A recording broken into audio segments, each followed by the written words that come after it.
Hey everyone, and welcome to my channel. My name is Allie, and today I wanted to recommend some summer books. And I know we're already halfway through July, but it's still summer. I'm not letting this go. I'm not ready to let the summer weather and sunshine go just yet. Despite all of the early autumn and fall propaganda that is already happening, no, I'm not ready for it. I'm not ready for that quite yet, and I'm hoping that none of you are ready for it either, because I have a couple of books that I really want to recommend that I think are perfect to read for the last few weeks of summer, or I guess like the last half of summer. So because I have so many books to talk about, I might as well get into them. And the first book that I'd like to recommend is If It Makes You Happy by Claire Kann. And I love Claire Kann's books, and I think that so many of them would be perfect for a summer read, but I specifically love this one. And I did actually read it, I believe, last year during the summer, and it was perfect. And this book is a YA contemporary, and it kind of has a lot going on. It follows this main character named Winnie, and she is nominated as Misty Haven's Summer Queen. And so she's kind of dealing with that, along with some family drama, some family dynamics that are happening. She's currently having a bit of a struggle with her grandma, and then also she's having some sort of like friendship struggles as well. And there is some really great representation for queer platonic relationships, which I really enjoyed. And overall, I just thought that this was a really fun and fluffy kind of book, and it really had everything in it for me that I was like, I love this book. The next book I want to recommend is an adult romance, and I absolutely loved it. I believe I read it last year, and that is The Roughest Draft by Emily Wibberley and Austin Sigmund Broca. I loved this book so much, and I know that this was kind of a contentious read back when it came out. Some people really loved it, some people really didn't love it, but I personally absolutely loved it, and I thought it was a really great kind of marriage between a romance and like a literary fiction. It had those like fluffy, sexy moments, but it also had those really serious moments as well, and I think that's what made this book so special to me. And this book is about Katrina and Nathan, and they were co-authors, and they had this really big book that came out, and everybody absolutely loved it. And they ended up having a bit of a falling out and are not speaking to each other, but they are under contract and they need to come out with another book. And so in order to do that, they decide to kind of go on this sort of writing retreat in Florida, and they have this like beach house, and they're just going to stay there and get this book done. And I just thought that this book was absolutely phenomenal and so beautifully written, and I love the romance, and I really actually need to read more from this author duo. I have 2 of their YA books on my shelves, and then I also have, I think, one of their audiobooks on one of my audiobook apps. I can't remember which one, but I do need to read more books from them, but I did really enjoy this one. The next book is one that I feel like I will never get tired of recommending. I will recommend it for literally everything, and that is Luster by Raven Leilani. I love this book so much, but I did read it in the summer of 2021, and it was perfect. It was like the perfect time to read it, and I feel like summer is really for like either romance books or literary fiction books, at least in my opinion. I know that everybody's different, but summer really is the best season to read those genres, and this one was no exception. I love this book. Seriously, it's one of my favorite books of all time. It was so weird and so different and so beautifully written, and I loved all of the complexities between each of the characters, and I really loved getting to explore this interesting and weird relationship between this wife and then like the woman that is having an affair with her husband. Like, I loved getting to explore that. And I think this book is described best on the back of the book, where it says, irresistibly unruly and strikingly beautiful, razor sharp and slyly comic, sexually charged and utterly absorbing, Raven Leilani's Luster is a portrait of a young woman trying to make sense of her life, her hunger, her anger, in a tumultuous era. It is also a haunting, aching depiction of how hard it is to believe in your own talent and of the unexpected influences that bring us into ourselves. I feel like that's everything that you need to know about this book. Like, you don't really need to go into it knowing too much about the plot, because the plot isn't really what matters.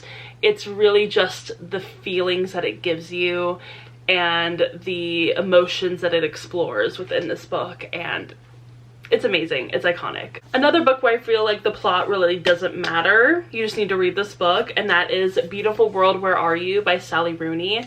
This I read during a very hot week in March that almost was like summer. And I feel like this would be the perfect Sally Rooney book to read during the summer. I feel like maybe Conversations with Friends as well, but I don't love that one quite as much as I love this one. And then Normal People is very much like fall and winter to me, so yeah, this is like the perfect Sally Rooney summer book. And I'll just read the inside flap for you guys just to get a little bit of a taste of this book. And it says, Alice, a novelist, meets Felix, who works in a warehouse, and asks him if he'd like to travel to Rome with her. In Dublin, her best friend Eileen is getting over a breakup and slips back into flirting with Simon, a man she has known since childhood. Alice, Felix, Eileen, and Simon are still young, but life is catching up with them. They desire each other, they delude each other, they get together, they break apart. They have sex, they worry about their friendships and the world they live in.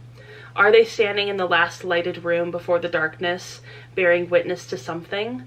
Will they find a way to believe in a beautiful world? I think that's perfectly put. Like, it doesn't really give you too much information, but it really sets you up for the vibe of what this book is going to be. And it's amazing. It's iconic. Like I said, I mean, I can really go on for days about how much I love these two literary fiction books, but oh my gosh, this one, there were so many moments where it made me cry, and I just felt so seen by this book. Same thing with this one. I mean, there's so many like coming of age in your 20s literary fiction novels where I just like feel so seen, but these two are definitely it for me. The next two books on this list are kind of classic or classic adjacent. And the first one I want to talk about is The Awakening by Kate Chopin. And this is actually a book that I have been thinking more and more about as I've gotten older. I read it when I was in high school. It was required reading for my AP literature class. And I remember this book completely changing my perspective when I read it. And I remember like not being super excited to read this book for some reason. And then I ended up diving into it. Okay, that's no pun intended, but I ended up reading it and absolutely loving it, and it completely took my imagination by storm, and I loved it. If somehow you've never read The Awakening before, I think that the summertime is the perfect chance to dive into it.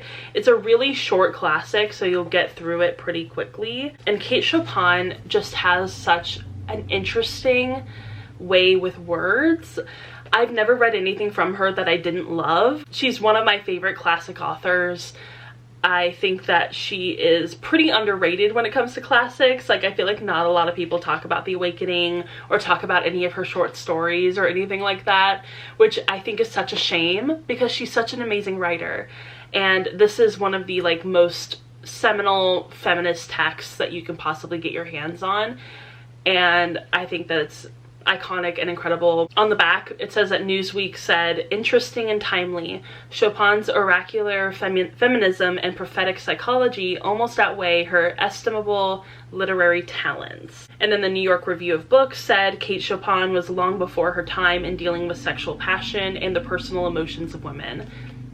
It's a great book. It's iconic. If you consider yourself a feminist and have not read this book, you definitely need to read it. It's like a foundational text. Funny enough, the next book, which is kind of classic adjacent, or maybe it is a classic, I read it also for my AP literature class in high school, and that is Love in the Time of Cholera by Gabriel Garcia Marquez. This book could go either way for some people. Well, it could go a lot of different ways, I think, for a lot of people, but I think that it is kind of an interesting book to have read after and kind of during this huge, obvious pandemic. that we've been through. And this book is also set during a pandemic or epidemic. I can't remember if cholera was an epidemic or a pandemic. It's set during an outbreak of cholera in Latin America, and it's fantastic. It's incredible. It's complex. I think that I should probably read the last paragraph of the synopsis. And it says, as the title suggests, Garcia Marquez has written a novel about love. Love in all its guises. Young love, married love, romantic love, carnal love, and even love with the symptoms of cholera. More than that, he has written a book of art radiant with humanity that readers will savor and will remember for the rest of their lives, which is so true. I've only read this book twice, but every time I've read it, I have fallen in love with this book so many more times over. And Gabriel Garcia Marquez is such a master of magical realism, of emotion, of character development, of these relationships between characters that are so intense and complicated. And I feel like this one kind of gets a little overshadowed by 100 Years of Solitude, which I've also read and did like, but I think I prefer this one, honestly. And I think it's a great summer read if you're looking for like a classic. The next book I want to recommend is actually a YA fantasy, and I could recommend this for any point of time in the year, but I do think that it's a great fantasy to read during the summer, and that is Incendiary by Zoraida Cordova. As you can see, I have tabbed up this copy a little bit. I loved this book so much. It was a little weird. It was a little weird. I do own 4 copies of this book. That's how much I loved it. This is one of like my favorite fantasy books of all time. It was so, so good, and I'm so glad that Zoraida Cordova came up with it in her amazing little head of hers. It's very much enemies to lovers. It's very much like, if you enjoy Kylo and Rey, you might really enjoy this. I think it has very similar vibes. And basically this book is about Renata, and she has these very special powers that she used to be kind of like a pawn of the king when she was a kid. And then she ended up being rescued by this sort of like underground rebel group. And they took her in. They never really liked her though. They never really trusted her fully, but they took her in and kind of kept her away from the king. But then one day this guy that she has kind of grown close to within this rebel group gets kidnapped by the crown. She has to go and save him, and she ends up running into the prince, who is kind of her like sworn enemy. And it's just so fun and romantic and exciting, and there's a lot of like political intrigue, and it's just so much fun. It's such a fun book, and it really is a book that is so underhyped and underrated, and I wish that more people had read this book because I feel like everybody would love it. It's such a good duology, but I mean, like, this book is everything to me. It's probably my favorite Zoraida Cordova book, honestly. I mean, I've loved every single book I've read from her, but this one just takes the cake. It is so good. And the next few books I want to recommend are all books that I've read as like audiobooks, so I don't own them physically, but I really want to recommend Mickey Chambers' Shakes It Up by Cherish Reed.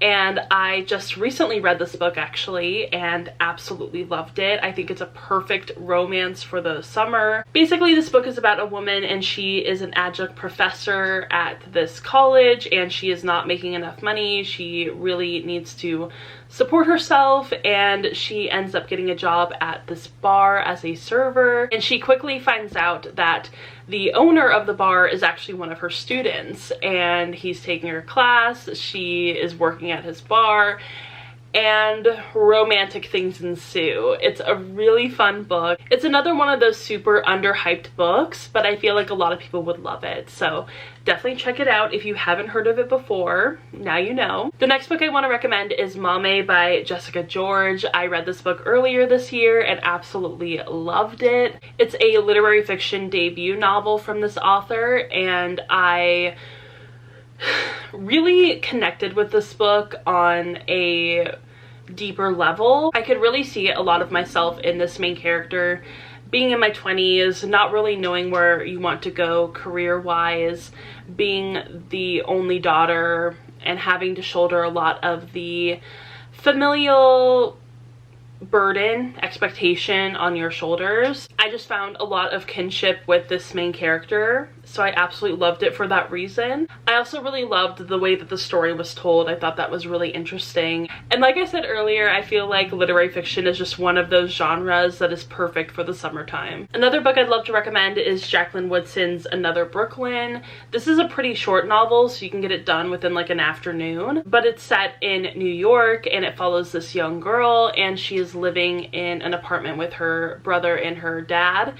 Her mom is not in the picture at the moment, but she kind of has different ideas of what her mom might be doing, or like why her mom left or whatever. But then she's also dealing with her dad being pretty protective over her, and also this new budding friendship that she has with this group of girls. There's not really an overarching plot, I would say, within this book, but it's just the vibe, and I feel like the vibe is summertime in New York. And I really enjoyed this book, and I don't hear a lot of people talking about it, but I thought it was absolutely fantastic. The next book that I want to recommend is Nevada by Imogen Binney. This is a semi-autobiographical fictional story about these two trans women.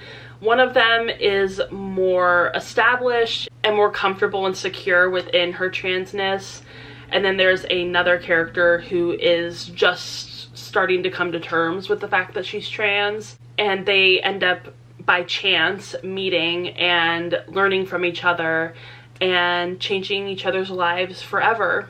And I thought that it was a really beautiful story. There were so many great moments in it where I have just like found myself thinking about them over and over and over, just randomly throughout my day.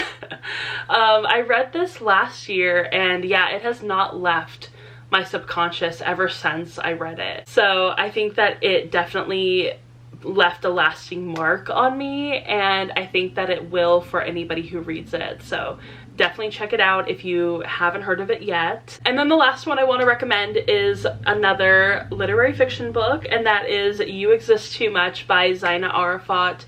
And I love this book so much, and I will never get tired of recommending it. I will say trigger warning for eating disorders, because that is definitely a big part of this book. So if that's something that you might be uncomfortable with, definitely stay away, because it is kind of a big part of the plot.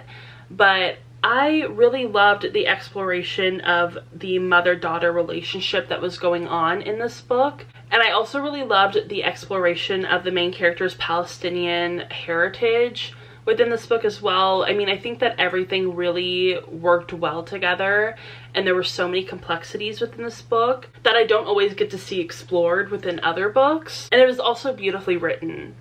It had this really interesting sort of structure where it'd go back and forth between present day and the character's past, and I thought that was also really interesting. But yeah, just trigger warning for eating disorders, because the main character does go through treatment for her eating disorder, so definitely keep an eye out for that. Okay, so those are all of the books that I want to recommend for summer. I think that these are a really great group of books. I tried to make it a good mix of books that are pretty popular, then other books that are not quite as popular.